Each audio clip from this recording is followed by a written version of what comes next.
Welcome to the Scam Economy with your host, Matt Bender.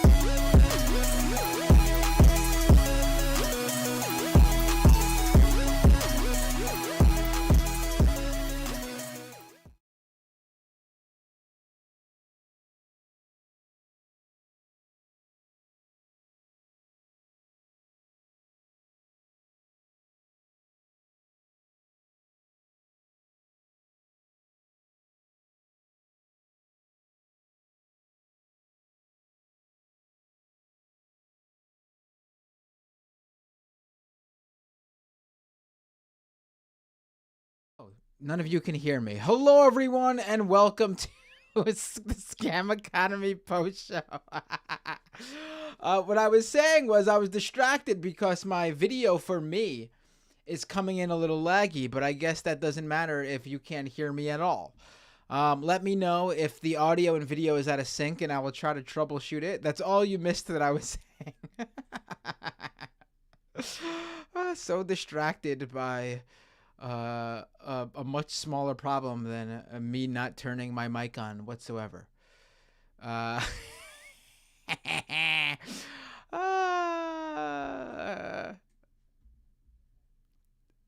Seems in sync here says Freaky Beats. I like that username because it makes me sound like a 5-year-old when I I want to hear some freaky beats. The Skype call-ins are open.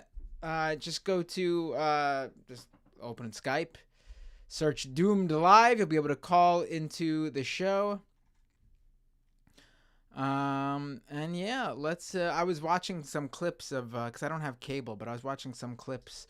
I know a listener brought it up last week of the AEW did a tribute show for that wrestler that died last week, Jay Briscoe. And his brother and tag team partner, Mark Briscoe, wrestled his first match for AEW. It's a tribute. It's kind of emotional. I was getting a little teary-eyed before I went live. But, we got calls, so let's do this. We're now in full swing here. Hey, what's your name? Where are you calling from? Hey, Matt, it's Froggy. Hey, Froggy, how are you? I'm all right. Like, it's below freezing here, but I've got a nice warm cozy fire going, so yeah, it's all good. It's all good. Where is here again? Is it, let me guess, Mobile, Alabama? Me? Yeah, From Mobile, Alabama? Oh. No, I'm guessing somewhere in the UK. No, I'm in Europe, but not in the UK. Okay. I am very intentionally not in the UK. Okay. I just a little personal, like I wanted to be in the EU, so I made the move. Got it. But you're originally from, I'm assuming England or something. Yeah, right? yeah. Okay. So, where are you? If you don't mind me, you don't have to tell me exactly. Just like no, I don't want to share that. Oh, okay, that's fine, absolutely fine. So, what would you like to talk about? Anything at all? Well, let's do this.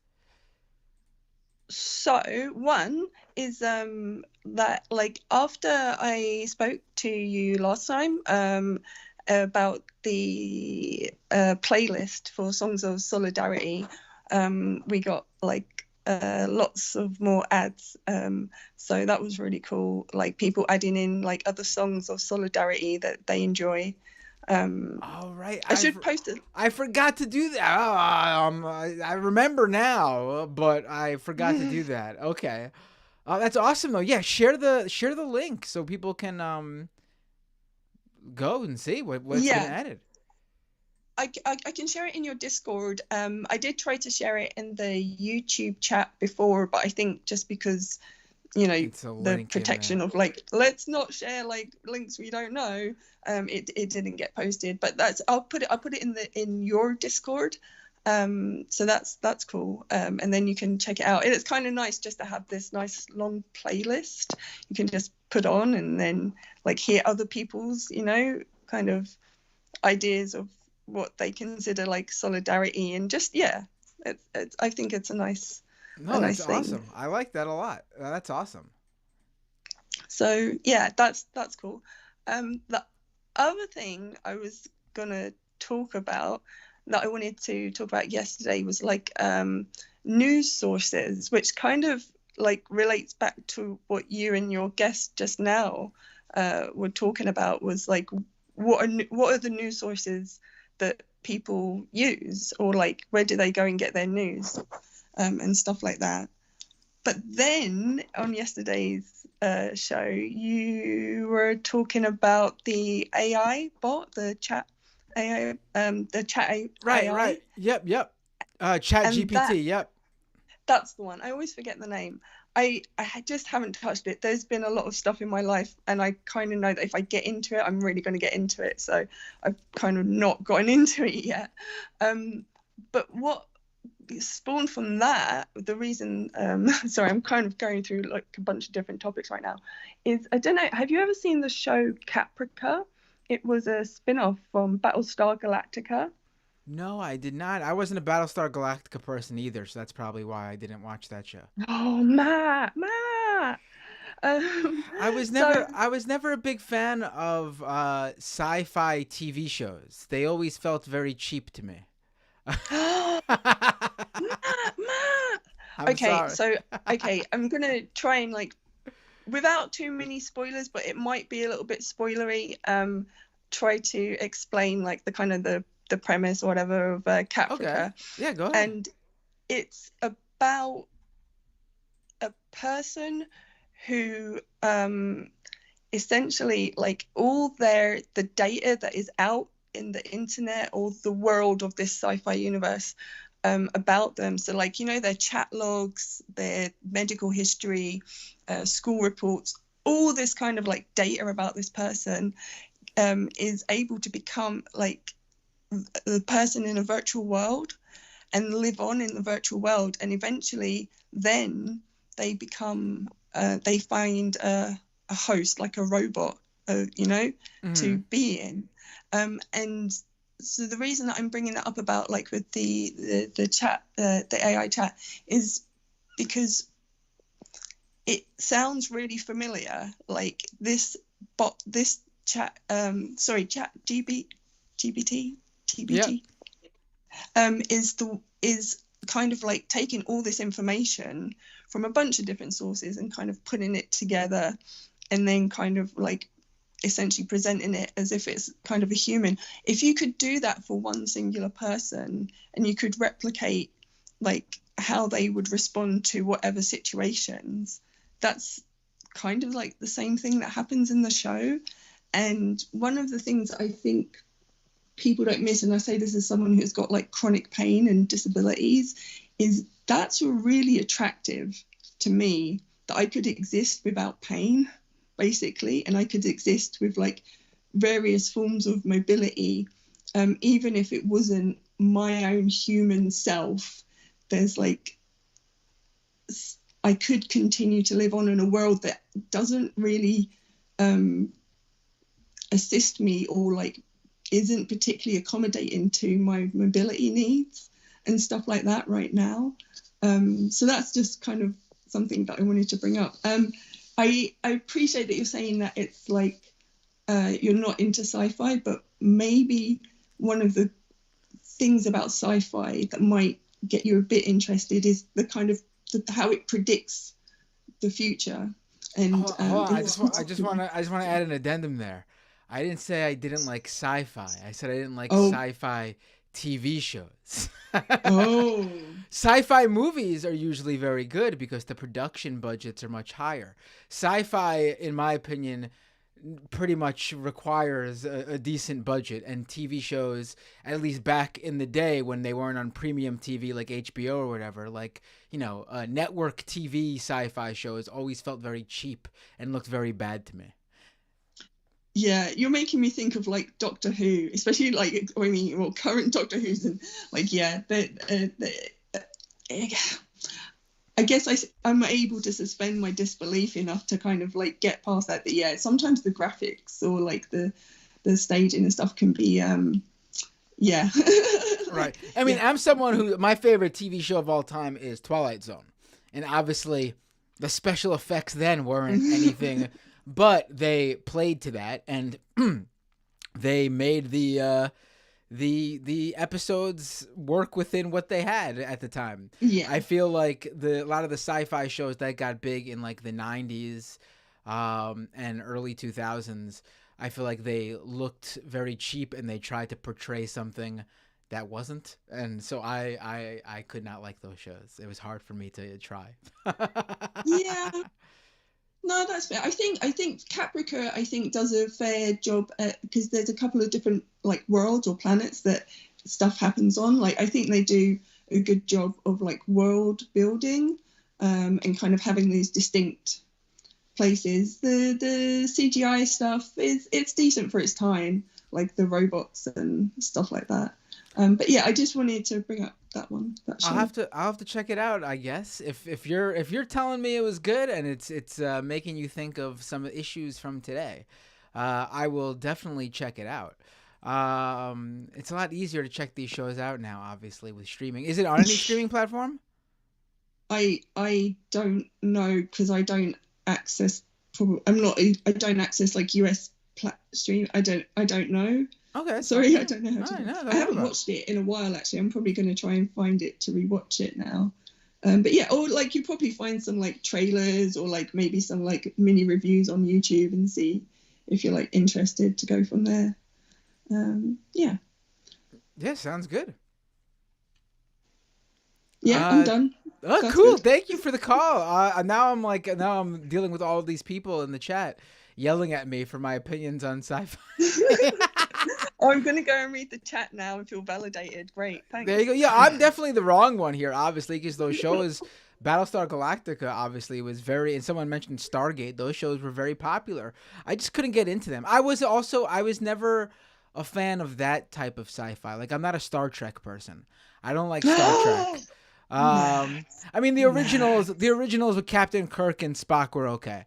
But like the ones with like what's his face playing Captain Picard, no, I couldn't do that shit. And Deep Space Nine and all that crap, no, it's not for me. I was always more of a Star Wars person. I don't like the futuristic stuff. I like the shit in space is just as crappy as it is here on Earth. Oh, okay. I will. Okay, I'm going to tell you like two things about Star Trek.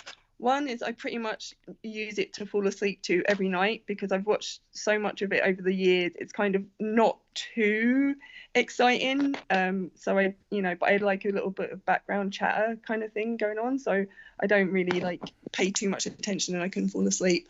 And the other thing about Star Trek, I think when people have asked me like, oh, what's your like political like alliance or whatever, it's like I'm just like Star Trek. I like the idea of a future where everyone gets their basic needs met and they can go and pursue like the type of job or interest that they want. Like that for me, that's what I like about Star Trek. Like that is a kind of optimistic hope, Right. Kind of Probably why I don't like. You're too much of a realist. I mean, I'm a let's put it like on the flip side. I'm like a long time, well before it became cool. I'm for many decades a zombie person. Like the real, like the old school, like every zombie movie you can think of, from like Lucio Fulci's Zombie 2. Return of the Living Dead, all the, not just like, people say Dawn of the Dead and then Walking Dead. No. So I'm on the flip side where I like shows that everything is horrible and shitty and dystopian. Dang. Well, I mean, Caprica isn't, I would say it's not Star Trek. I think it is a bit more like gritty. In terms of like that as a comparison to Star Trek, so you might get into it, and give you a little nudge, see how you go. There we go. And just before I go as well, there's someone that I'm definitely going to want to get to call into you who will like, you two will just, I think, be able to chat all sorts of shit about like TV shows that you've mentioned. So yeah, I'm going to try and get them to call in. Oh yeah, sounds good. Cool. All right. Thanks for the call, Froggy. Have a great night. Or day. I'm assuming it's wherever you are in Europe. Or almost day. Or, yeah. Yeah, it's the next day for me, but yeah, I'm in the future. See, that's probably why I like There Star you Trek. go. I am in the future. There you go. I'm gonna have to reach out to someone who lives in Hawaii because that's probably where I like. That's where I'm living the past. Because Star Wars, as Emmy points out in the chat, Star Wars is the past. Yes, a long time ago. Yes. Have a great night. Night, Matt. Alex says, "Men, not even Futurama. I actually am not a Futurama person either. I don't think Futurama is a show that I've been able to get into. It's not really for me. Oh, my cousin's in the chat over here. John says, Star Wars, Matt. Yeah, I mentioned Star Wars. I always told you, give the zombies lightsabers and you're king. Yeah, that would be. Let's do a zombie apocalypse with lightsabers. Hey, what's your name? Where are you calling from? In the chat. Oh, hello. Can you hear me? I can hear you. What's your name? Where are you calling from? It is Adam from the UK. What's up? Hey, Adam from the UK. Yeah, everyone calling in from Europe tonight. I love it. What's up? What would you like to talk about? God, I have a few things. Well, first off, you were talking about dystopian fiction with the other caller. Have you seen the movie Children of Men? I have. That is a fantastic movie. Yes, it's really depressing, especially as living in the UK. It feels very like this could actually be the future. I mean, obviously the stuff with people not being able to give birth anymore, that's kind of fantastical, but the rest of it is it's just very dark. But it's very interesting and thought-provoking. Right. So, I'd recommend that to any viewers. It's been a while since I've seen it, but there's scenes that have stuck with me that I could just visualize in my head just from you saying that movie because it was so good. And I've only seen it once too, and I thought it was great. Yeah. Okay. I have a few things. The first one, it's a bit silly, but have you seen the recent Libtard 01 developments? Jimmy Dore. I have. Jimmy Dore responded to Lance from the Surfs, who was just on the stream yesterday for my show Doomed. And there was some sort of I forget the context. I have the screenshot of Jimmy Dore's tweet in front of me. So they're talking about Jimmy Dore. They're criticizing him for something. There's a Jimmy Dore fan defending him, and then Jimmy Dore himself pops in. Let me actually pull the screenshot up on the stream here. And so Jimmy Dore tweets, imagine ignoring that the Surfs TV had to lie to make Jimmy look like a right-winger when in fact he said the opposite of what they claim just because you hate Jimmy and have no character at all. Imagine. Now, this is Jimmy Dore saying this as he references to himself over and over again as Jimmy. I mean, maybe he's cosplaying as Rocky Maivia, The Rock, in his WWE days, but I don't know about that. It seems like Jimmy Dore, in my opinion, forgot to log out of, or at least switch accounts from Jimmy Dore to one of his other burner accounts. If you'll recall, everybody, yeah. I helped sort of pull the curtain behind a Libtard 01 burner account that Jimmy Dore was using, the Libtard 01 burner account, I should say, that Jimmy Dore was using. And it seems like he might have some other sock puppet accounts he uses, and he forgot to log into it when he wrote that tweet.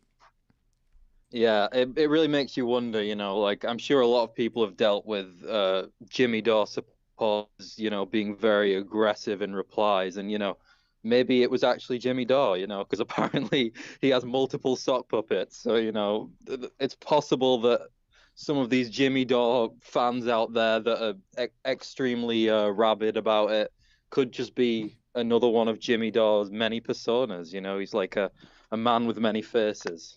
Very interesting. Right. Yeah. I mean, but yeah, that was kind of just a silly one that I wanted to throw out. If he should lean into it. Like from now on his show, he should just start referring to himself as Jimmy. He should be like, he should just start talk as he's talking. He'd be like, Jimmy don't like the COVID vaccine. Jimmy not gonna Not gonna take no COVID vaccine. All right, Jimmy want universal health care. Jimmy want. I would totally. Jimmy wants forced to vote. Jimmy don't want AOC. He should totally just lean into it and start referring to himself as Jimmy. Oh, that would be great. I'm now hearing him do it in my head, which is why I'm laughing. I'm going a little bit insane as I visualize Jimmy Dore do this. All right. I have. I appreciate you also no selling it. Thank you. I was going to ask you about something which, I mean, it might not be that interesting for your viewers, but some of your viewers might get something out of it. I was wondering, like, if you had any advice for people who are like, who want to sort of get into writing, like, as like a profession, but like obviously not like, you know, how to instantly become really successful, but more like how to just like sort of get your feet wet and like actually get your name out there, sort of thing. Do you have any advice for that kind of thing? Wait, say that one more time. I just want to make sure I understand. Yeah, just like writing as a profession, you know, kind of like you do when you're like writing articles for different publications, you know. Like how would people go about like starting, you know, like getting their feet wet and, you know, getting their name out there, that kind of thing? Oh yeah, sure. I'd be happy to. This is what you know. I got. Let me think for a quick second here. What I would do is obviously I would just start writing when you see something. I would first actually, being that I mean, it depends where you are, where you feel your writing is at. Like depending where, you know, how comfortable you are with it, you can either just, you know, see something, write the piece. That, you know, or, you know, however you want to go about it. Like, well, let me ask you this: what type of content are you talking about in terms of writing? Like, you talking about, like, you know, opinion writing? Are you talking about reporting? Yeah, like opinion writing, I guess. Like, you know, writing about, you know, stuff that would be of interest to me and, you know, potentially other people, I guess. Okay, right. So, sure. So just depending on how you feel about your writing, you could either just go about it by writing the piece first. And then if you're happy with it and you think there's something there, you can pitch it to places. Or if you know, you feel comfortable as a writer to begin with and you just don't have, like, you know, outlets or anything to publish in, you could pitch to different, you know, outlets before you write the piece, and just obviously have the idea of what you want to write thought out, so you could actually pitch them what you're going to write. I would look into the outlets you want to pitch to, and make sure the piece is right for that outlet. You'd probably get a lot more interest even in the future, even if this piece doesn't, you know, match or make them want to publish it to begin with. If you have something in the future, if you actually like make sure you really are, you know, well, you understand what their beats are and whether the piece would fit for that particular outlet. Like it's probably not going to help you if you pitch somewhere that, you know, they you know, you wrote a piece about movies and this is a outlet that only talks about mixed martial arts. Do you know what I mean? Yeah. Just pitch, honestly. That's really all I can say at that point. In, you know, when you're looking to write, just pitch. Just reach out to places and pitch. And yeah. And if they don't publish it, pitch to other places. And if they don't publish it, put it out there for free. However you can, on Twitter. I think that's via a that's blog. good advice. Because listen, it sucks, obviously, to not get paid for, you know, to do that. But also, the piece will remain your property, your content, to do whatever you want with it. If you publish it yourself on like a blog or on Twitter or whatever. Also, if the piece hits, places might reach out to you and say, hey, I enjoyed this piece. I would like to, you know, commission a piece from you. Like, just feel free to pitch me whenever the hell you have an idea. That happened to me a bunch of times really early on after I started, like, you know, after my Twitter account started taking off back in the day. Like, geez, almost, I don't know, I want to say like 7 or 8 years ago. I would think it was the first time someone reached out to me first from an outlet that I never reached out to and asked me to pitch them anytime because they liked my work. Literally just getting your stuff out there is probably the most important. Yeah. Also, don't be discouraged because I don't pitch much anymore because I work full time for an outlet. So my writing work goes there, and anything that I don't write for them would just be my own stuff. But I know a lot of people to this day who are full-time freelancers who have been published in really big places who get turned down for pieces that just, I guess, don't fit that, those outlets at that particular time. Like, you'll always get turned down and stuff. So don't take that to heart at all. Just keep at it. Just keep writing and keep staying on top of stuff. Yeah, that's good advice. Thanks. I think it's just like, if you don't have any experience in any kind of media space, it can feel a bit intimidating. You can kind of feel like, well, I don't have any kind of journalism degree. I haven't worked for any of these outlets before, so I guess it can be a bit scary trying to work up the courage to actually try it. But I mean, definitely. Listen, this is what I would say. Like, people, especially when it comes to, these worlds of like the media world or, new media, entertainment industry even overlaps here. Like, do not, like, you don't feel self-conscious. Don't overanalyze whether you're reaching out to someone too much. Like, obviously, as long as you've, as long as you're not like spamming people's emails and stuff, but like, don't worry about like, oh, am I pitching too many places? Or, oh, I pitched them already like last month. Should I not pitch them this month? Just, you have to understand, like, that's these industries. Like, there are people who are, I could tell you that if you think you're being annoying, there are at least 1,000 people being 1,000 times more annoying than whatever you think you're doing that's annoying. Right.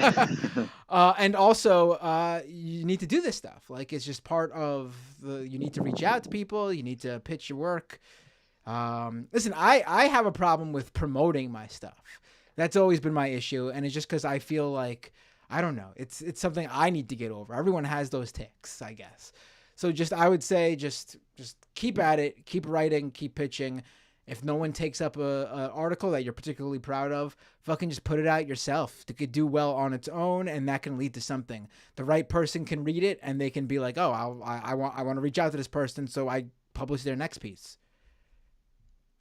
Right. Yeah. Thanks a lot. That's good advice. All right. I don't want to take up too much of your time. Plus, I'm on my phone right now, and you're kind of quiet on my end. I'll send you this thing. Hang on, I'm going to send it on Skype. Have you heard of the game XCOM before? It sounds familiar. Yeah, there's like a bunch of different XCOM games, but it's basically like a strategy game where you have where you kind of like an Earth defense force against the aliens kind of thing, where like you have all your soldiers and basically it's like you're commanding squads of soldiers to do these missions to fight the aliens, that kind of thing. Anyway, this is kind of nerdy and fanboy-y, but I made a picture of, I made all of the MR crew in XCOM, and I've sent you a picture of it there if you want to see. What? That's awesome. Wait, where is this? Oh my God! I look like a badass. Jesus Christ! The hairstyles and like beard options aren't very great, but I tried. I did my best. I gotta say, Sam looks like Sam. I would say but probably because maybe my facial hair makes it easier too. I would say I look obviously. My body type is right on. That's exactly what I look like. You can't actually change the body types. It's actually pretty limited in terms of what I'm saying is, which is why I've had to kind of. Let me pull this up on. Let me download it, and then I'm certainly that muscular. Obviously, let me pull it up. Emma, how does Emma look like Emma? That's the shocking one to me. And Brandon looks Do like you think Brandon it looks like too. her? I do. I mean, obviously, it looks like Emma maybe in 10 years. She's a little bit older looking. After the alien invasion, right? Right, When she's right. lost an eye, But and it does look like her. Here, let me pull it up. I just downloaded it. Let me put it up on the stream.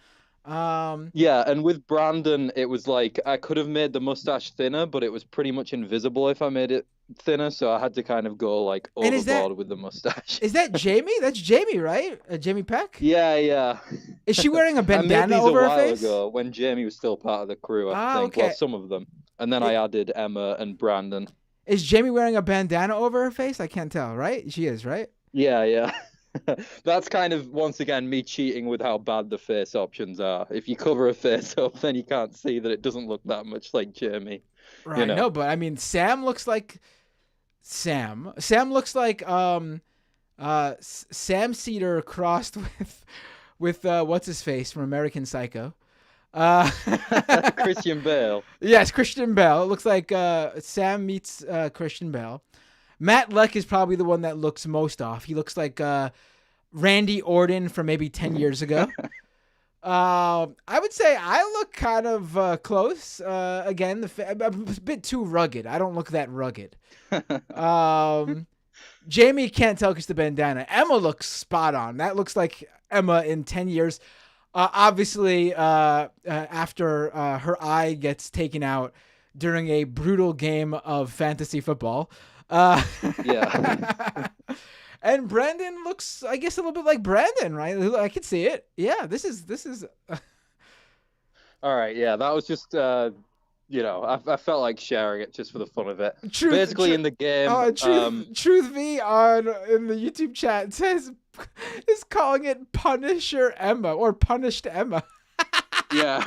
It does. I mean, that was kind of the vibe I was going for. I don't know if you can see in the image because it's pretty low res because I had to fit all of them on there to one image. But she does have like a lot of scars on her face and stuff. So I really went hard with the Punished Emma vibe. Yeah. Yeah, I like it. That's awesome. I love it. This is cool. Yeah, and the game is kind of like a lot of death and misery. So a lot of the time, these guys end up dying, and I end up having to get a new squad, unfortunately. Cool, I love it. Yeah, they're in all of my XCOM games. So who that's has kind done of my homage to you guys. Who is the who has got the best? I don't know if this is part of the game. Who's got the best stats? Is that part of the game? It is, but it basically depends on like how each game goes. Like basically, they'll level up the more missions they do. So if they survive for long enough, they'll get really powerful. But otherwise, so they all kind of start out on the same foot, pretty much. Right. But yeah. All right. I love it. This is awesome. Leave you now. I'll let you take more calls. Thanks for sharing this, folks. Please, by all means, if you've created me in your Animal Crossing, in your Sims, in your WWE 2K 23, whatever video game you've created me in, I want to see it. Send it by all means. Thanks so much for that. That was awesome. All right. Catch you later, man. Have a great night or day in your case. See ya. Bye. I love it. That's awesome. Yeah, Brandon isn't as jacked as he should be, right? That's the one person who's less brolic than they ought to be. Hey, what's your name? Where are you calling from? Was it me? It's you. Hey.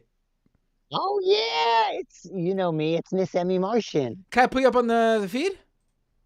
Sure, why not? Why not? Hey, Emmy from Emmy from the darkest shadows of the Shadowlands or whatever. In the yes, I'm in some temporary lodgings that for the time being, but that's not what I called to talk about necessarily. But, I love the perfectly set up spotlight just on your face. It's very, very like campfire spooky stories. It does just kind of happen to be that way. You were talking about dystopian sci-fi, so I had to call in. For multiple reasons. You know, it's in the Sci-Fi Club on the MR Discord. I got to pick out the double feature, and one of the double feature picks that I picked is not quite a dystopian sci-fi movie. It's more of a utopian sci-fi movie. Um, Ah.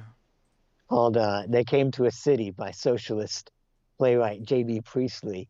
What is it called? They came to the. They Came to a City. It's a 1940s movie about people who stumble upon a utopia.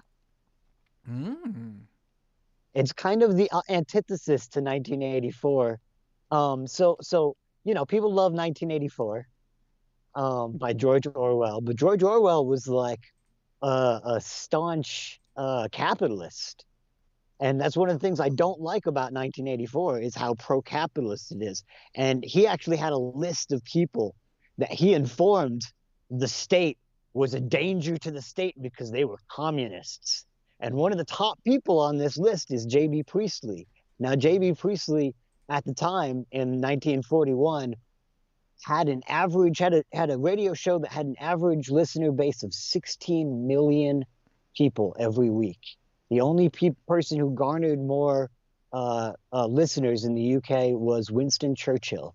Wow. So that's how big and famous of a figure J.B. Priestley was at this time, and Orwell was considered him a danger to the state because he was a dirty commie.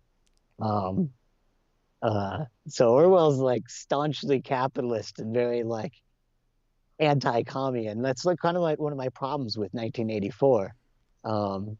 My other problem with 1984 is that it's a ripoff of a Russian novel called We by Yevgeny Zamyatin. Orwell read We and was like basically like literally said, I'm going to write the English version of this.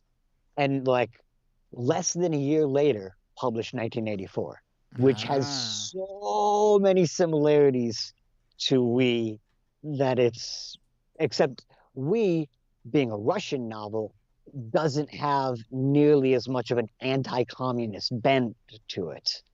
And that's one of the reasons I feel like We is better than 1984. So that's my other suggestion is to read We by Yevgeny Zamyatin, or if you're so inclined, the BBC did an audio drama version that stars Anton Lesser, who you might know, and I'm going to bring it all back around here, who you might know. Anton Lesser stars as the head fucking Nazi in Andor, the head of the Empire. I've not the seen old guy who's like in charge Andor of the yet. Empire I've that not they all seen answer to is Anton Lesser, but he stars as the lead in the audio adaptation. I've heard good things about Andor. I haven't seen it yet though. I'm super behind on the Star Wars, the Disney Star Wars stuff. In fact, I have not seen the final Star Wars movie yet. I like the idea of the Star Trek universe more than I like the actual Star Trek shows, if that makes sense. Right. Yes, I'm into the politics, and what I hear is Strange New Worlds is really good. That new Star Trek show. It's actually probably the best Star Trek has ever been, in my opinion. But I'm looking at some of these stills of They Came to a City, and some of these shots are awesome. I love it. It's giving me nothing happens in the movie. It's just a bunch of people standing around talking about a utopia and so forth. But it's like, you know what? It's basically like seven cross sections of humanity and like what they. Those are honestly some of my favorite movies.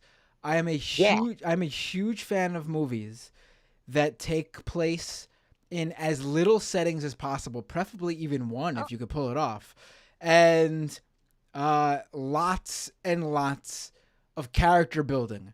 I honestly can watch those type of movies all the time. There was a great fucking horror movie that I can't remember the name, where literally the entire time there's a family stuck in a bathroom. And it's so fucking good, and it takes place all in a bathroom. Panic Room or whatever. No. It was a horror movie. It's like a over the top, like a really like apocalyptic type horror movie. Oh my god! That's the one where they I have to saw be. it Is like that the last one where they year. have to be quiet the whole time? No, no, hold on. I'm gonna look for it. Horror movie. Uh, I know more about the older horror movies. no, This it's not sounds an like old something. one. Yeah, this No. is something new. Clearly. Oh my god, what fucking movie was it? I just saw it not so long ago. Um, I'll figure it out. So it'll come to you later when you're on the next call with the next person, and then you'll be Yeah. like, "Oh, dang it! Oh wait, is this it? Hold on. I'm pretty Oh, sure this is well, it. Hold on. waiting. I'm waiting. Drum roll, please." See, you need Um, like a Paul Schaefer here to give you like a drum roll this is or it. Okay, something. cool. We need to do something. It's called. It's really fucking good. Yes, we do. We Yes, we need to do. do something. All right. Check it out. It's the entire movie, almost the entire movie, like 99% of the movie takes place in a bathroom. How did we get here? How did we? How does this connect? I lost the thread. Because we were talking about how they came to what was the one you recommended? Oh, they came to a city because it has no almost it only has like one setting. That's why. Yeah, yeah, yeah. Yeah, yeah. There's a bunch. There's other. I mean, obviously, the There's tons of Hitchcock's great movies. Hitchcock's Rope. That fucking all takes place in that one. Yeah, That one room in that. I mean, yeah. in my opinion, Richard Linklater's best movie is Tape, which all takes place in a tiny hotel room and only has three people in it. It's Uma Thurman and yeah. There was that recent movie called The Outfit with Mark Rylance that was clearly, obviously a play that also takes place in just like this like outfitters like fucking business place or whatever. It's all in one room. Right. Everyone thought I was talking about Saw, the original Saw, which I wasn't, because it doesn't all take place in a bathroom. Yes, the present day is them in the bathroom, but it's a lot of flashbacks and how they got there, which does not take place in a bathroom. So while I really think the original Saw is a great movie, I would not put it in the same category as movies where they're actually almost entirely shot in one setting. It's not quite the same. Right. You've seen Saw, right? Saw it? It's not my thing. I mean, You've not seen Saw, the original no, Saw? I've seen Saw. It's just not my. It's you're all right. You're not a horror person? Not a horror person? I love horror. I love horror. Just don't like. I'm more that A24 snobby, slow ass, boring horror, or like folk horror from like, Blood on Satan's Claw. I'm a big fan of. Alucarda, which is a Mexican horror movie. I really love. Yeah. A24. So Hereditary, obviously, it was fantastic. Yeah, less Hereditary, more Midsummer, more Green Knight, more Man. Man was really good. Which Man one? was really awesome with Rory Kinnear and what's it and called? Jesse Buckley. I'll watch. What was it called? Yeah. What'd you say? What's that? Hold on. I think you might be hearing the wrong mic. Hold on. Let me make sure my mic settings are correct. Because I don't think you're hearing me. The wrong mic. Hold on. Hey, this should be much more clear. Do you hear me now? Oh yeah. There you go. So what movie did you say? What movie did you say? Men? What did you say? Yeah, Men. Men, A24 Men. I've not seen it. I've not even. I gotta check this out. I thought Midsommar was good. I liked Hereditary better. I thought Hereditary was the better of the two. But to each its own. They're both good movies. Your own. I like my horror with a feminist slant. So what can I say? No, yeah. I was a big fan of The Invisible Man. The Invisible Man was a fucking fantastic. You did not see that. You mean the new one with Elizabeth what's her name? Yeah, that was very good. That was done very well. Yeah, exactly. I think people slept on it because it had the same name as the Universal. Like it was, I'm pretty sure it was supposed to be part of like the Universal Monster reboot that failed with the Mummy movie. But they went ahead with this one anyway because I guess they knew it was going to be good. But you know that, right? They were supposed to create a universal monster Yeah, universe, yeah, I know. That's a which bunch sucks of because listen, the original it movies for kept what they not are, getting off. obviously.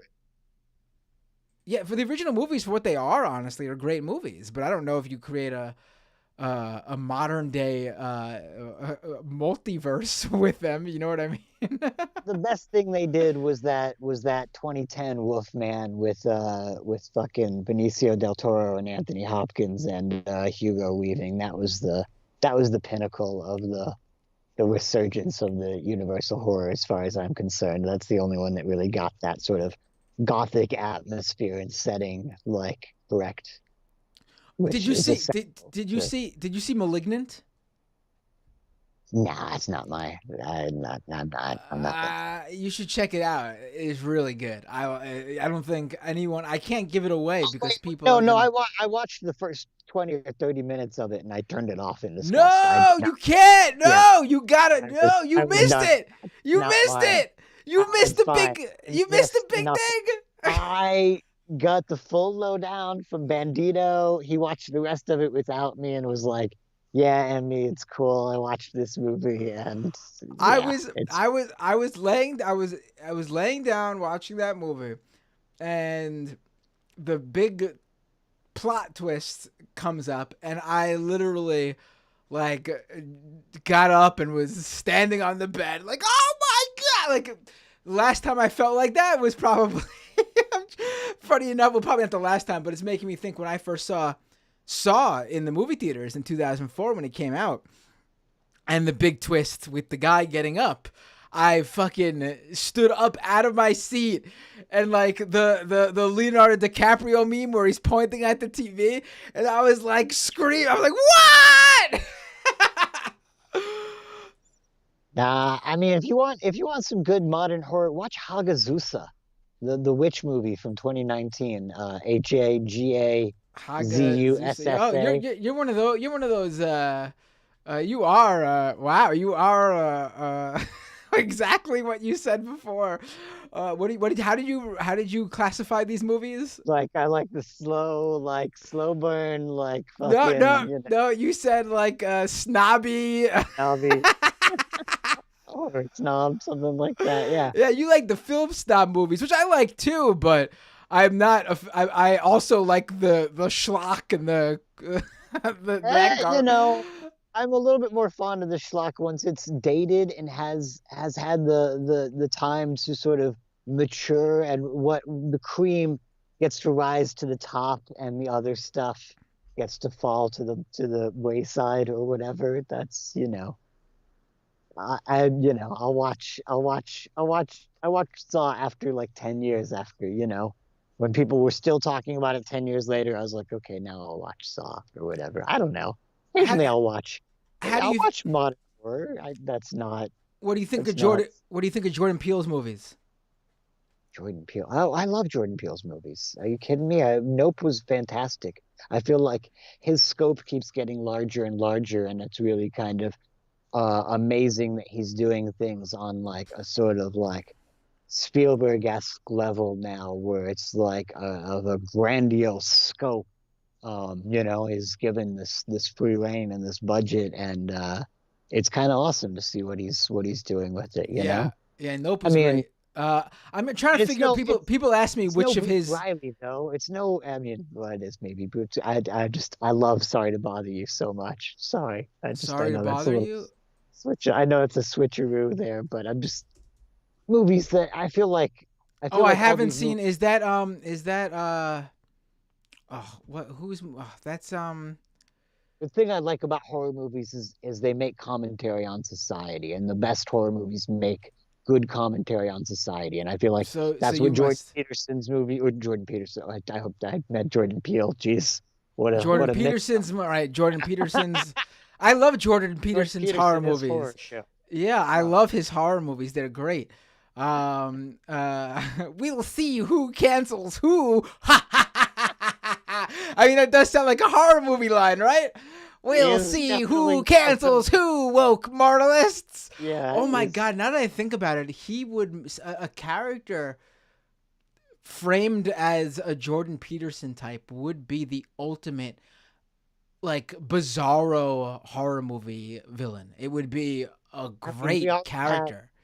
we already had Paul Dano as the sort of like incel, Riddler Batman villain, which I thought was just that was perfect societal commentary, like just sort of taking the piss out of all those people.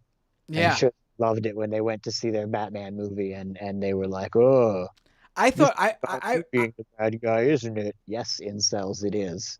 I really thought that Batman movie was really fucking good. Like way better than it should have been. Yeah, In fact, I yeah, think it was I it's think great. aside from me thinking that Heath Ledger's Joker and Tom Hardy's Bane are like iconic characters, I think the Batman movie is better than the Dark Knight series. Yeah, Aside from those two characters being so fucking good because the actors. yeah. Heath Ledger's Um, Joker was amazing, but yeah, this is a better whole thing. Did you watch? and I Did actually you think watch that Robert movie? Pattinson. I actually think Robert Pattinson is the best Batman yet. Oh I yeah, thought he fucking knocked it out of the park. I thought high he was five so right there, good. right I there, thought high he was five. so Yeah. good as Batman. Finally, someone got Bruce Wayne down. Honestly, Right. that's how I felt. Um, did you watch Matt Reeves's two Planet of the Apes movies? Speaking of sci-fi, to bring it back around to Oh wait, sci-fi, are you talking about the remakes? There's more than two. those that trilogy, the And it's not. trilogy. I'm mistaken. I'm mistaken for calling it a remakes too. They are actually standalone continuations. Yeah, yeah, yeah, Yeah, yeah. I love that.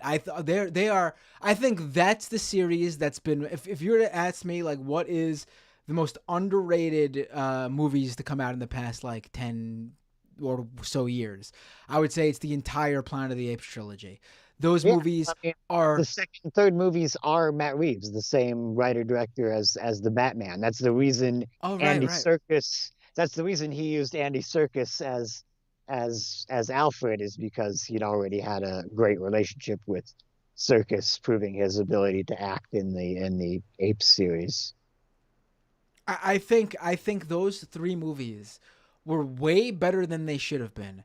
Were like in terms of Okay, like in the terms second, of like, oh, when they take like an old popular iconic movie series and try to redo them for modern times, the way they technically remade the movies, but because they're familiar with Planet of the Apes, the originals, they don't watch. play a lot with time travel. Um, they technically are not remakes. They actually fit into the world that was created in the originals.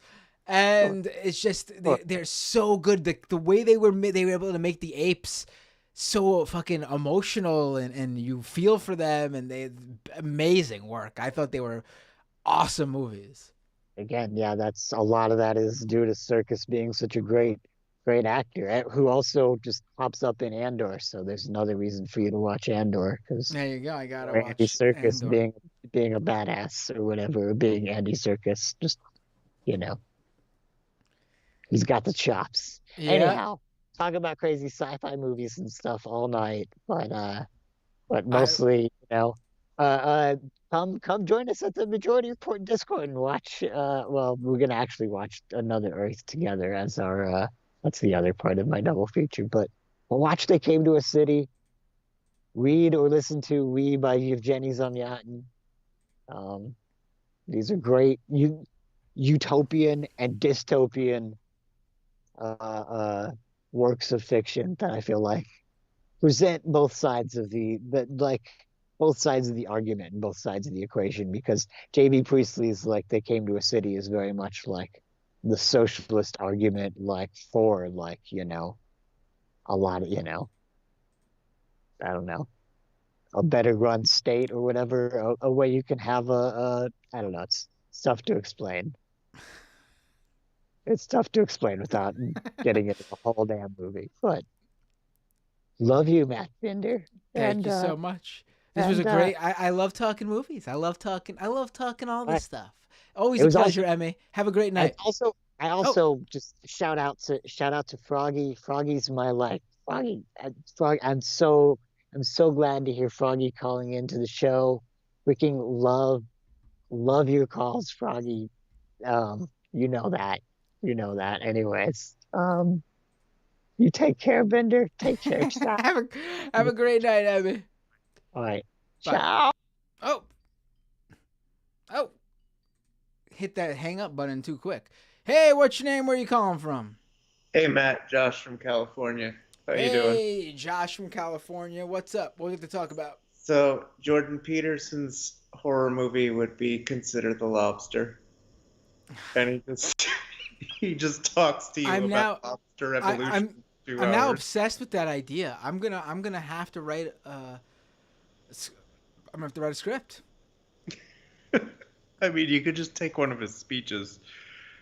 I mean, you can't. I mean, it wouldn't be an actual. I like know. basing a character on Jordan Peterson and for a horror movie. I mean, he totally gives off those vibes. Now that you really think about it, the weird, sort of like socially awkward horror movie character that gives you those weird vibes throughout the movie before they unveiled something totally grotesque about them. Yeah, that's totally. Well, yeah, but the twist at the end has to be he's been the one protecting us from Michaela all along. Like, like his weird right-wing nonsense is the only thing that's saving us from his daughter. And she's just like some like meat craven, like she has a she's been eating human beings that she keeps on hooks inside of her meat freezer. I mean, that's got to be it, right? I mean, that's Or she's like straight up Cthulhu. Yeah. yeah. Like he has, that's why he talks so nonsensically, because he has to confuse her. Right. And as soon as he starts talking like a normal human being, she's like, oh, wait, this is reality. I can eat everybody's soul. Yeah, right. What was there to talk about?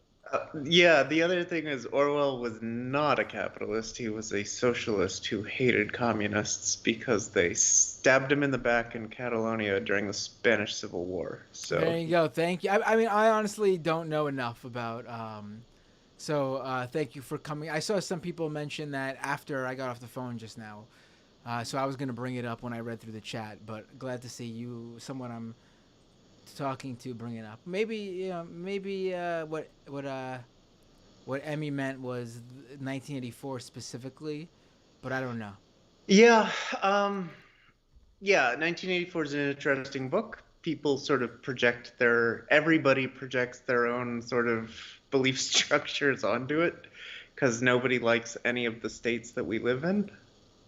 Like, whether they're supposedly communist or supposedly capitalist, but they're all really just sort of gross feudalistic societies. So, and he was more towards the anarchist end of things. So I think a lot of people, I think 1984 was more of a critique of, and I mean, it was definitely very anti-communist, but it was more of a critique of what people do when they're in power and what they'll do to maintain that power. Like, and it really doesn't, the economic system doesn't really matter. So, yeah, I mean, I'm saying everybody projects their own beliefs onto 1984, not just you. That's why. I mean, we're living in 1984 right now with all these COVID vaccines and. Oh. Yeah. Yeah, the right wing does it, the left wing does it, the They centrist. love to do that shit, and I got to be clear, I'm joking in case that somehow triggers. I'm mocking the right wingers in case that somehow triggers a YouTube content bot or something. Yeah. It's very strange. So the thing I wanted to talk about is we were talking about AI yesterday. I wanted to see if you had seen that, because you brought up Boston Dynamics. They fooled the Marines that were sort of training it for some robot for urban combat, which is really fucking scary, by the way. Hid under a box, and a cardboard box like Snake in Metal Gear Solid, and completely fooled the robot.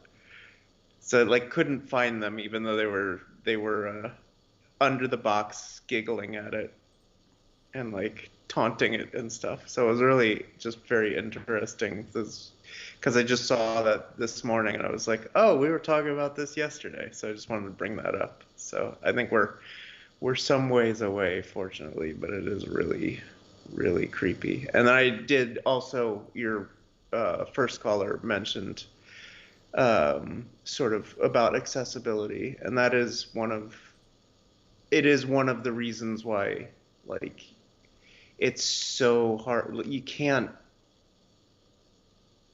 dismiss all of this tech. I mean, it is very good to be skeptical of all of this stuff from the beginning, but there are so many, like, incredible applications for people who are, born with disability or mobility challenges or any of that kind of stuff, because, like, as much of a monster as like Elon is, like something like Neuralink, that allows you to send signals to bypass spinal damage and send signals to your legs so that you can walk on your own, is a really interesting application for something like that, for like a paraplegic or quadriplegic. But at the same time, it's like, that's not, the skepticism always has to be, well, how is that going to get applied, and who's going to be able to use it, and how much are they going to get charged for it? And is someone like Elon Musk going to have a kill switch like built into it? And so, it's hard to, we have to be careful not to dismiss it out of hand, but at the same time, you also have to be really skeptical, because a lot of the people pushing a lot of this stuff have been so evil. And like you said, just the enthusiasm with all of this, with AI, is very reminiscent of the enthusiasm with crypto. And so it's been, which is reminiscent of, all of the other irrationally exuberant markets that have gotten a lot of people scammed out of a lot of money. So it's just something to be really careful about, but think about. So right. That's all I wanted to say. And then the other thing was, I totally disagree with your take on Batman. The best Batman was Michael Keaton. He was good, obviously. He's up there. He's up there. I think that's a lot of nostalgia, though. Well, yeah. I mean, like, Jack Nicholson was a terrible Joker, but Keaton, I thought, was a really good Batman. The problem is that, I think the problem was the Joker Jack Nicholson had to play does not translate well to real life. Yes. Because I think if Jack Nicholson played a Joker much more in line with Jack Nicholson's role in The Shining or something, I think that would have been more in line with the Joker we see later on in the movies. Yeah. I mean, that's part of it's. It was also the first Batman that had been made since the Adam West stuff. So, like, if you change it too much, audiences are gonna, especially back then, are gonna reject it entirely. So, right.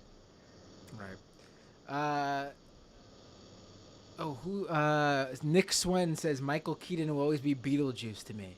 Yeah, I think that's the role he played perfectly.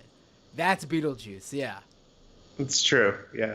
Yeah, Beetlejuice used to scare the shit out of my sister. We went to Universal years ago, and she Just ran from him the whole time we were there in How Florida. long ago is that? Did Beetlejuice still making appearances at Universal? I remember Beetlejuice there when I was a kid, but I haven't been to Universal in decades. Yeah, it was like 10, 15 years ago. 50, no, God, I forget how old I am. 20, probably 20, 25 years ago at this point. But Yeah. Well, I gotta know if anyone's been to Universal. Is Beetlejuice still running around?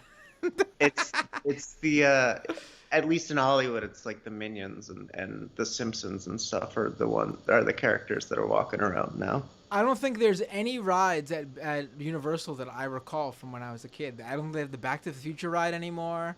I don't think they got the E.T. ride anymore. I don't think they got the Jaws ride anymore. I mean, I'm an old man. I'm an old man now. Jaws, they moved, I think. Because Bruce the shark kept breaking down. So I think they moved it somewhere to like, it's on the studio tour now or something, and it's down like 2/3 of the time or whatever. So yeah, I think that one's still there, but they moved it to like the back lot where they take you on the, because I did see that, and I saw the set of The Good Place, which is like one of my favorite shows. Has some interesting philosophy if you've never seen that. Man, I'm not. I was never a TV person. It seems like all these shows I never watched. I watch pretty much just like the HBO like the HBO shows, really.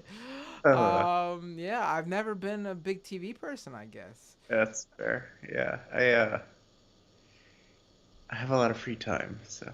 No, I mean I watch a lot of TV too at night, but mostly I guess movies.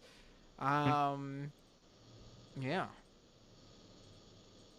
All right, man. You have a great night. Have a great night. This has been a fun post show, just talking movies and TV and horror and sci-fi. We got a theme going on today on this episode. We got a theme. My dad says we went to Universal in 1993. That's the last time I was at Universal, 1993. General Mart. If you want to call in, I'll take one or two more calls. Just open Skype and search Doomed Live. Doomed Live. And we got a call right now. Hey, what's your name? Where are you calling from? What's up, Matt? It's Omega. Hey, Omega. Can I pull you up on the feed? Of course. Hey, how you doing? Good. Well, this week it was nice because I got to meet Kowalski in person. Yes, I Not heard. gonna lie, out of all the people I met in my life, he has the most roughest hands or whatever. So that kind of took me by surprise for a split second, but I tried not to show it in my face. Oh wow, that's a funny thing to say. First of all, obviously. Then it hit me why that would be the case, and I'm like, oh right. It's like because he works in a goddamn farm. Yeah, it's like it doesn't make any sense otherwise. And also Marcus from Left Flank Vets is pretty chill too, pretty chill guy. Yeah, and it was just nice just seeing everybody there, and I already had like my fan moment with everybody from Majority Report there, so I was like, oh, I let everybody else have their moment because I'm like, oh, it's cool, just me and them just hanging out. And I thought he was gonna end up in the green room with everybody because I didn't see him until the end of the show. I was like, this guy ended up in the green room and everything, got the whole ass VIP treatment. But I was like, damn, okay. But it's like, nah, he was out there with a few friends there, and he was talking to me about like stuff that he got to do. And then me, him, and Matt were talking. I kind of dipped right after the show was over. I kind of wish I didn't, but at the same time, I'm like, I wasn't gonna drink, and I didn't necessarily have that much to just be hanging around like that for drinking. And then it's like, it's cool. I'll just go like once the show was over, and it was like about 9 something, and there's a train station around the corner, and I dipped. But yeah, maybe in hindsight I should have stuck around just to see what would happen. But Matthew Film Guy was there too. He was kind of cool. Matthew Film Guy was there. Yeah, he was hanging out with Sam. And it's the funniest the funniest mental image I'll ever have in my head of Sam with like some nachos and guac in his hand, just trying to navigate because there's like because where their green room was in that venue, they had to go downstairs. So like him carefully with the plate like this, it's just like an interesting sight to me. But yeah, I don't want to like bother anybody too much though, because I know a lot of people were probably stoked to get to see them. So that whole thing. But yeah, so it was a shock that like a little after like your show last week, Jay Briscoe passed away. It's wild. Yeah, I mean, what happened is really. It's so sudden. What was that? It was so sudden. So sudden, right? Yeah, I mean his kids too. I feel really bad. I hope they're okay. They were injured in the car accident. Yeah, like really scary stuff in general. Just like, because all this stuff could just happen at a random time. Like lately, I kind of been inundated like on Twitter with just some freakish videos of just stuff happening and kind of fatal stuff that because people are just sharing stuff all over Twitter. I don't know what's going on lately, but whatever. But yeah, that kind of reminded me of that. I was like, oh, this is kind of like really sad and just sickening how like all this stuff could just happen, honestly. But it's one of those things you can never really predict it. Some of that stuff just happens. I mean, I lost a family member because of like a vehicle related accident, and he was an older guy. It was my grandfather, and he was much older, so like it was not really ideal for him because obviously like if it's an older person, it's going to be even more difficult for them to recover. So I can understand like the pain that they feel a little bit there. And like glad his kids are okay at least, and it's a pretty rough time for the family there. I do wish they got to go to like AEW or WWE or whatever, especially after that whole thing where he mentions that Johnny Ace kind of was like kind of a dick, and like being like all visual, but it's like, come on, you hire all these people roided up, and you can't just give these guys a chance who are just pretty much like down south guys or whatever that pretty much do the kind of the hardcore stuff. It's like yeah. It's an no-brainer. People love them. I understand why they didn't do anything with them after certain things were said. But from what I understand, he turned his life around in terms of those things, and he actually did change his views over the years. And everyone who's had something to say about him has said like he was like legit the real deal. And that's what makes it even sadder that, like, you have an example of someone who actually fucked up and took the responsibility. And then you're still going to hold that against them a decade later. It was kind of with, I don't know if you heard where AEW couldn't book them on their show because of it. What was it that they said? Because I don't recall, like, all the details of anything that was said by them. Jay Briscoe, in 2011, Jay Briscoe tweeted out something homophobic. I don't recall what it was. Yeah, I think I remember something about that. And then like in 2012 or something, and it wasn't that big of a deal then because of the culture of the early 2010s. But then a couple of years later, he tweeted out something else, and that was when things were really starting to change, and he got into a lot of shit for it. And from what I understand, he actually did the work from what people who know him.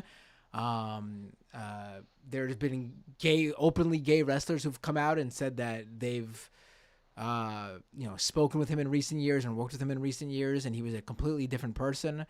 I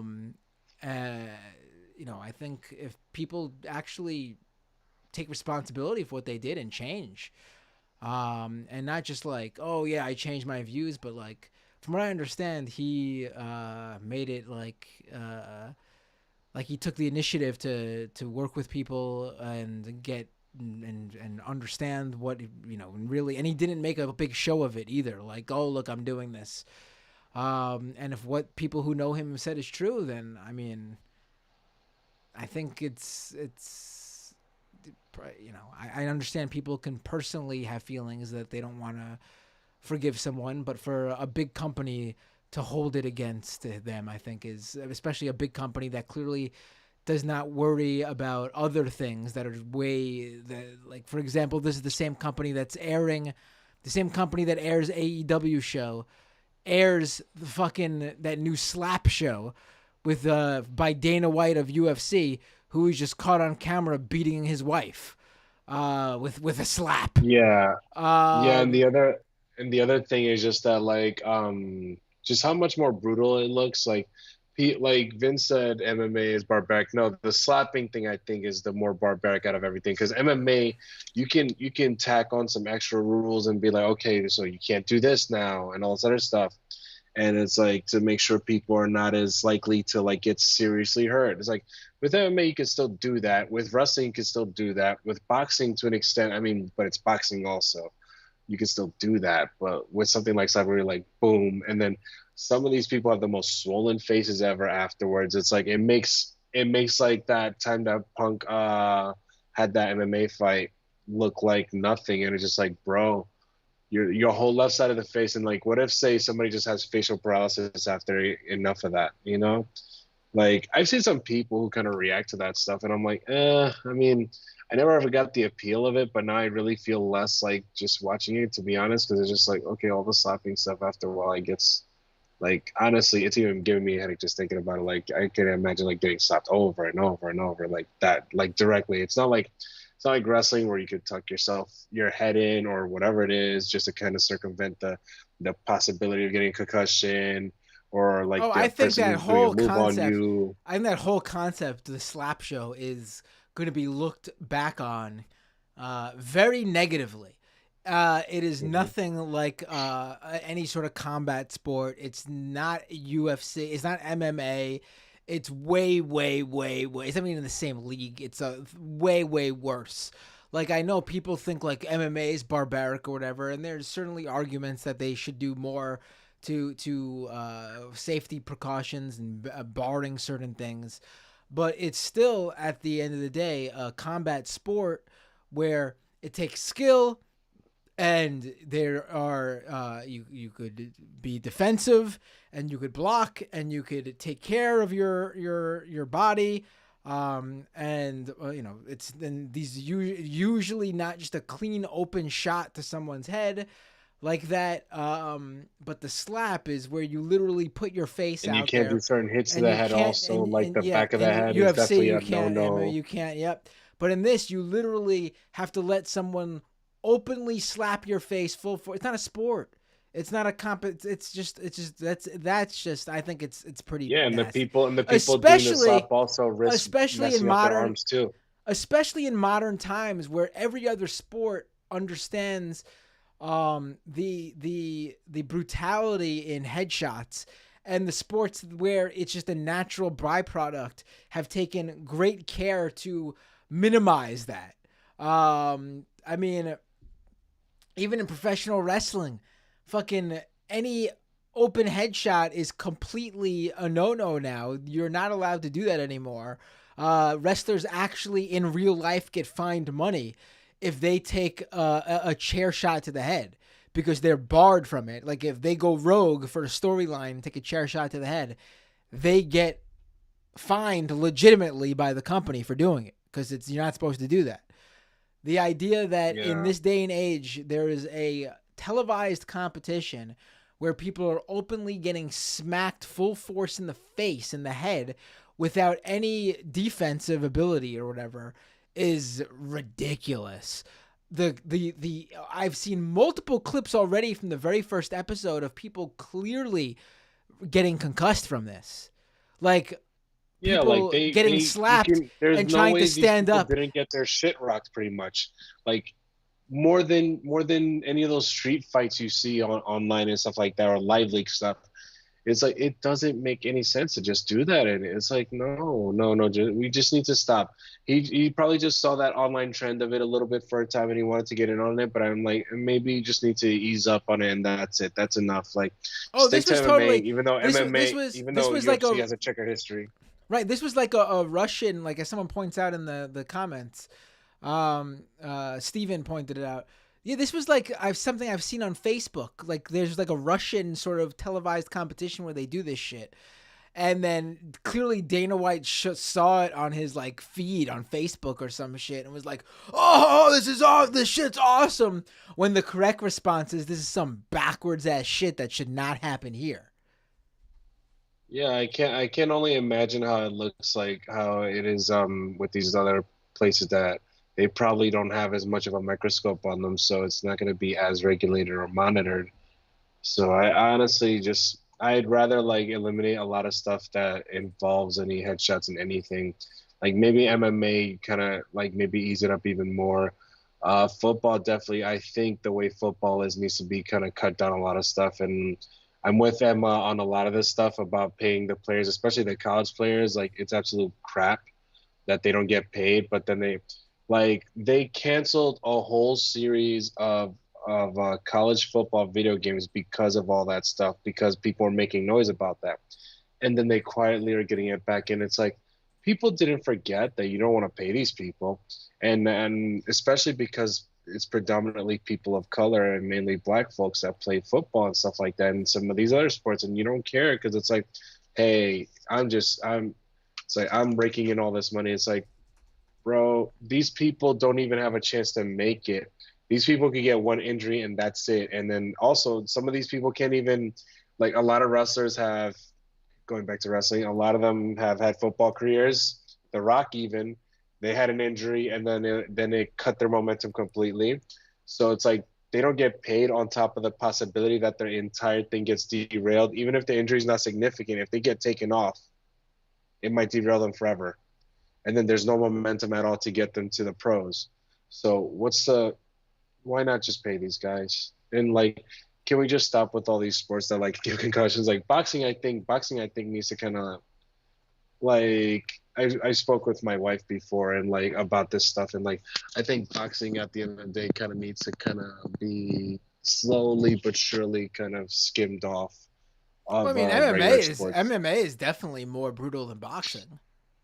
Well, yeah, but the other thing is, at least with MMA, there's a touch more variety instead of just straight up punch, punch, punch. It's like it's hold. It's I mean, some of it's kicking. I would say MMA is way more damaging, and in boxing at least, they pay these people quite well.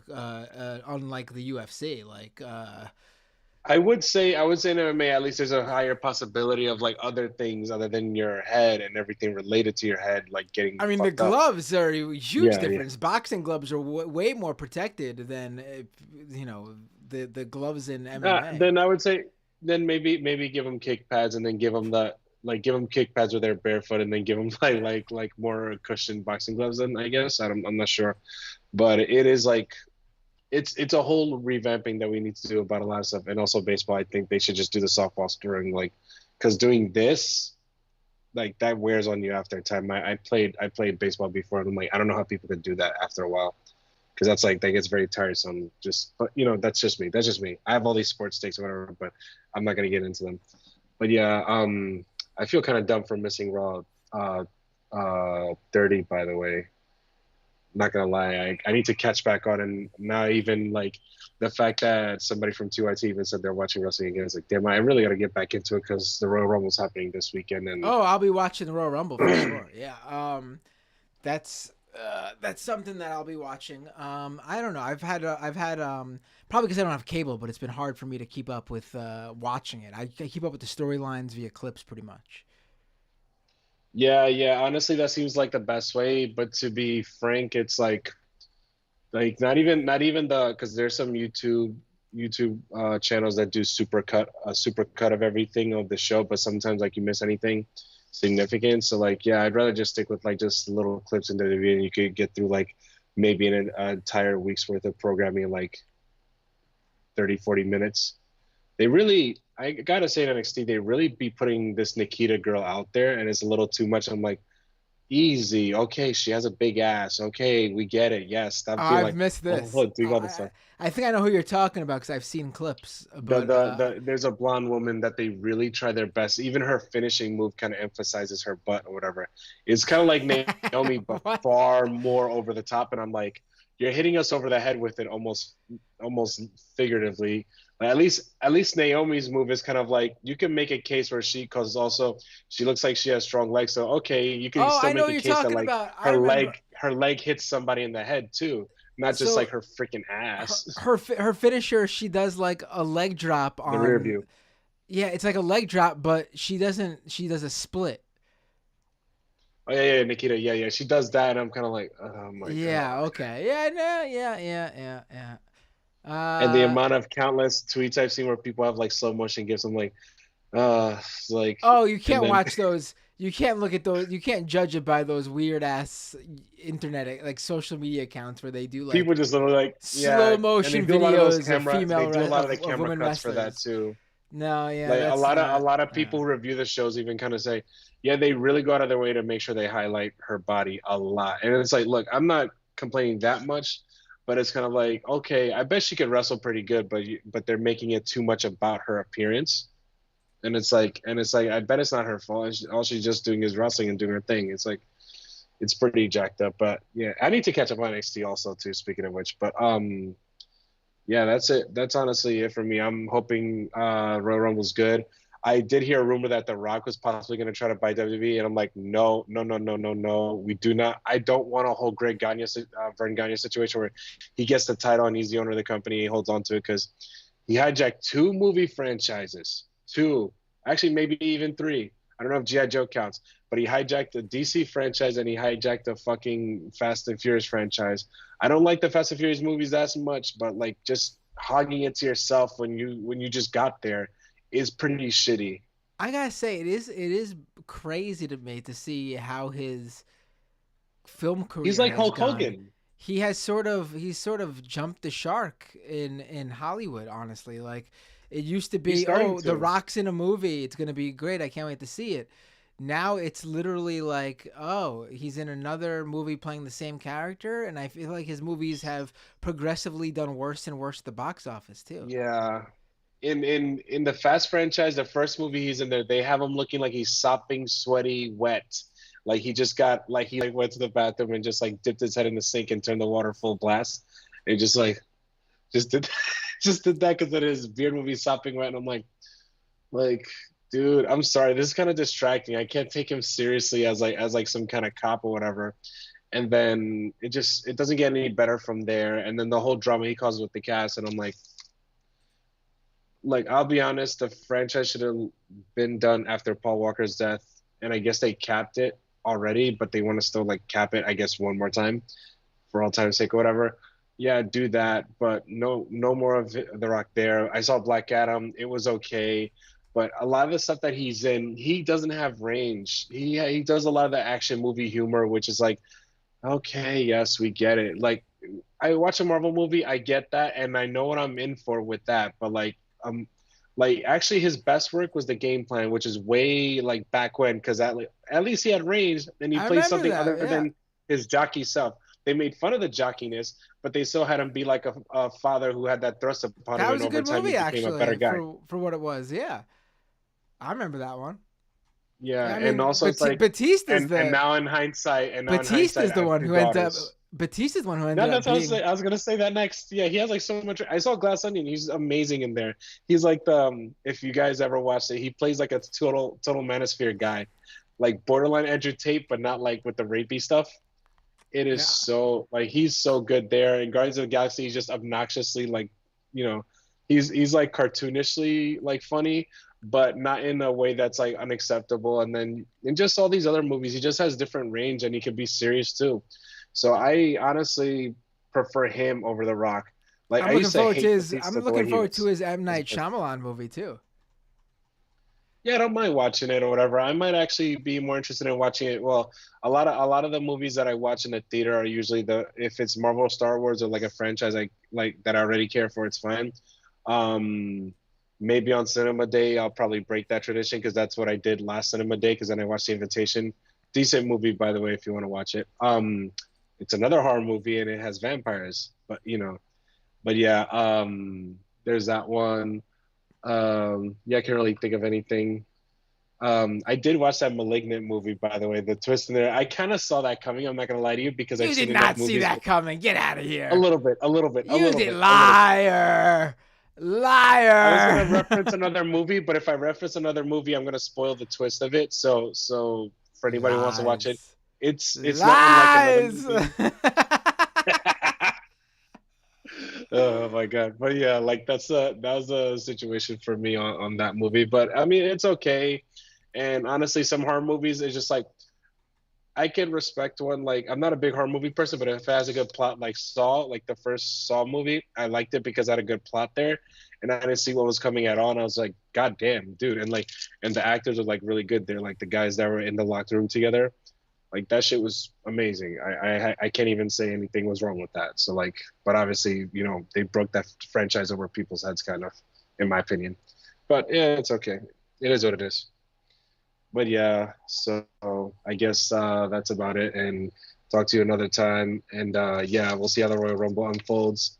Hopefully, The Rock doesn't buy WWE, because then I'm going to see either a mass load of people leave or a mass load of new best friends for his daughter, who's in NXT now.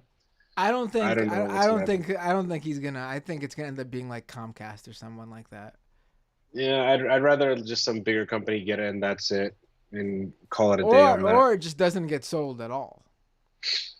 That too, because I wouldn't mind if like Trips didn't have to answer to people like that, and only maybe to networks to an extent, but like not to the fullest extent of it's owned by a conglomerate of networks and blah blah blah blah blah, that sort of thing.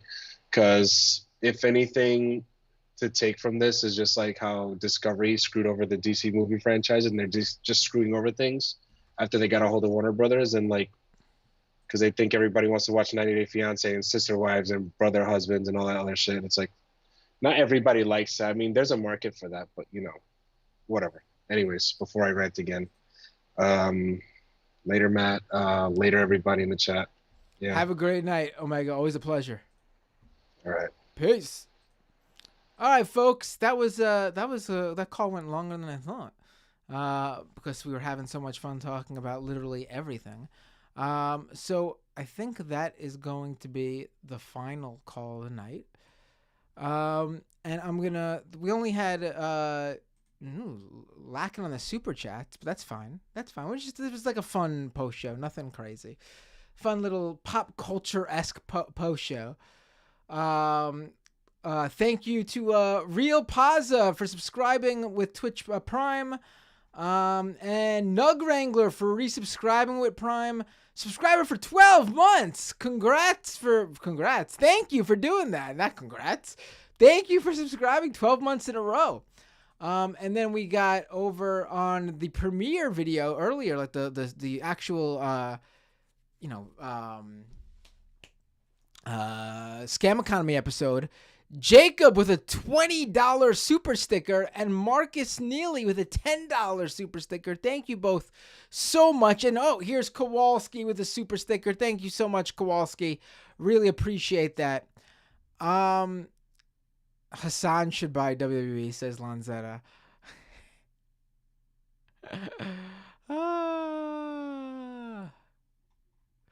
Luca says, if only this economy-focused channel had an audience with true crypto curiosity. Alas, everyone's lost in entertainment. I mean, this is not, though. This is just my channel where I actually used to just focus on politics and then whatever. The scam economies, the crypto stuff's only, I've been talking about it for a while in general, but this was never like a crypto channel. I would love for people to call in with crypto stuff, though. That was what it happened in the beginning, but what ended up happening was a lot of the crypto heads who would call in to debate sort of just went away after a while. It happens. What I'm probably going to do is probably not call this the Scam Economy post show anymore. It'll just be a live stream. And if Scam Economy-esque content comes up, then I will upload it separately. I'll cut it and upload it separately so people can catch it, Santa Cliff with a super chat. Hi. Thank you so much. I did acknowledge the super stickers from the interview. Pops, yes.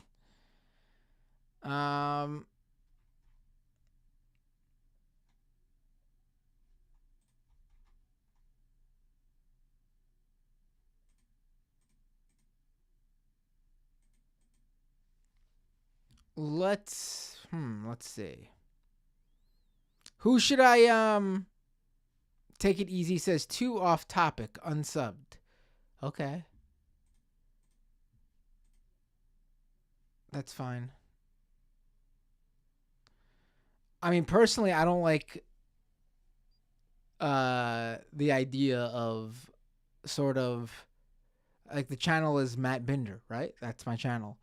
So I'm going to be just talking about whatever. But I think Take It Easy is being humorous. All right, folks. I mean, if I had a big channel, what I'd probably do is create a second channel. But this is my only channel, and it's not super huge. And to build up a brand new channel and have to re-get it, that one remonetized and everything to do separate content, be too much. Be too much. Maybe in the future.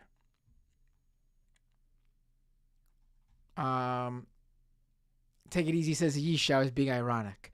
Yeah, I know. When I saw, I had to double check who said it. And then I saw it was you, Take It Easy. And then I realized it's late. It's 12:30 my end. Who should I, Rachel says, do you ever sleep, Binder? No. Megaconda, Binder, talk to the MR mods for me. Pretty please. Oh, I'll see what I can do. I'm not even a mod there. So, let's, who should I raid on Twitch? Slow Night. I don't know what it is with, maybe Scam Economy, the post show sort of, yeah, I gotta rename it. I think that's the thing to do. Slow Night. Oh, video game stream when? Yeah, I gotta do a gaming stream. What should I do? Probably Fortnite, honestly. If I'm gonna play something, it's gonna be Fortnite, because that's what I've been playing with my son. And I gotta get him set up to stream too, my 7-year-old, because he's really good at Fortnite. And I think people will have a lot of fun watching him play and be very good. And I'll play with him, and it'll be fun.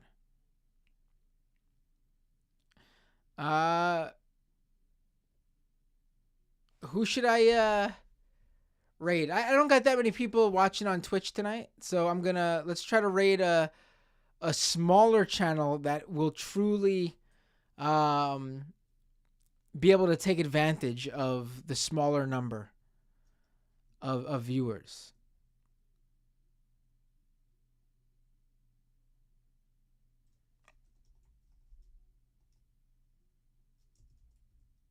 Who should I raid? You always say raid Matt Gates, but I don't think Matt Gates is on. That'd be very funny though. Brady Neal says, can we talk about the upside to decentralized exchanges? Let's do that next episode. Call in next episode and we could do that. That would be fun. Honestly, that would be fun. But it's too late now to get into that as the show ends.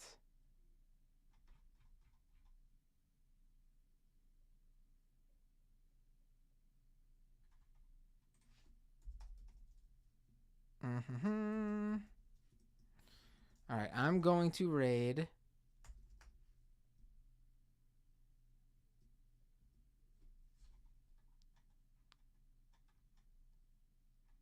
who recommended someone.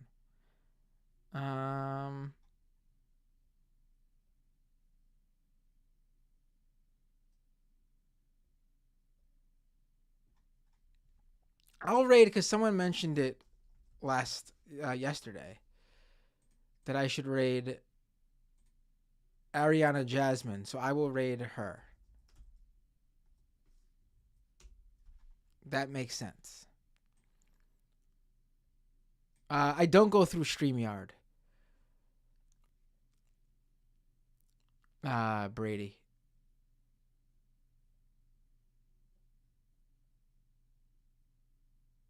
Basil says, I think a Monday, Wednesday, Friday stream schedule for Matt would be awesome. I do Tuesdays, which is not one of the days you mentioned. I don't know if it's just, it's kind of slow tonight. So I don't know if Wednesdays is my night. We'll see.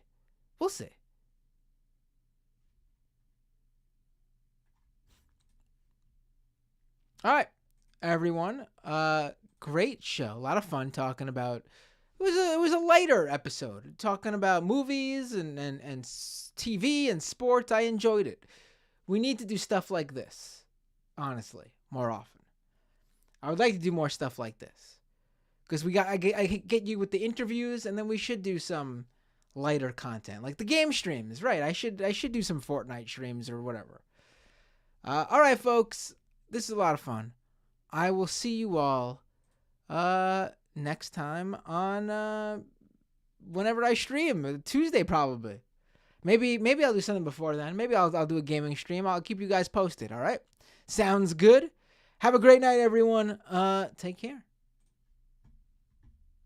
Oh, and patreon.com/MattBinder if you can. Of course, subscribe at youtube.com/MattBinder, twitch.tv/MattBinder, at MattBinder on Twitter. You know the whole drill. And of course, I'm going to say it again, patreon.com/MattBinder to get this show growing. All right. I will see you all next time. Have a great night. Rest of your night.